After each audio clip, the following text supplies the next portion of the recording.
All right, so here we have the beginner burpees, all right?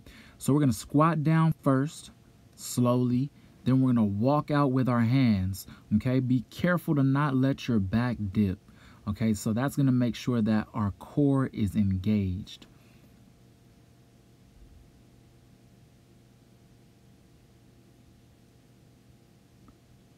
The intermediate version.